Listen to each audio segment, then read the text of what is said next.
দেশে আধিপত্যবাদের বিরুদ্ধে, স্বৈরাচারের বিরুদ্ধে এবং বহুদলীয় গণতন্ত্রের প্রতিষ্ঠাতা গণতন্ত্রকে পুনরুদ্ধার করার আন্দোলনে যিনি নির্ভীক সাহসী ভূমিকা পালন করেছিলেন তিনি ছিলেন আমাদের দেশনেত্রী বেগম খালেদা জিয়া।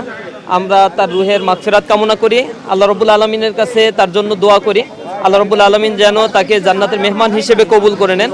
পাশাপাশি আমরা এখানে দেখা করেছি বিএনপির ভারপ্রাপ্ত চেয়ারম্যান জনাব তারেক রহমানের সাথে, তার সাথে বিভিন্ন বিষয়ে, দেশের সামগ্রিক বিষয়ে, ছাত্র রাজনীতির বিষয়গুলো নিয়ে আমরা আলোচনা করেছি। আলহামদুলিল্লাহ তিনি আমাদের জন্য বিভিন্ন বিষয় প্রত্যাশা ব্যক্ত করেছেন। আমরা অত্যন্ত আনন্দিত, খুশি এবং দেশের স্বার্থে আমাদের বাংলাদেশের প্রশ্নে আমরা যেন সবসময় ঐক্যবদ্ধ হতে পারি, দেশের জন্য কাজ করতে পারি, সকল রাজনৈতিক দল মত নির্বিশেষে এই বাংলাদেশকে যেন আমরা ধারণ করতে পারি সেই আশাবাদী আমরা ব্যক্ত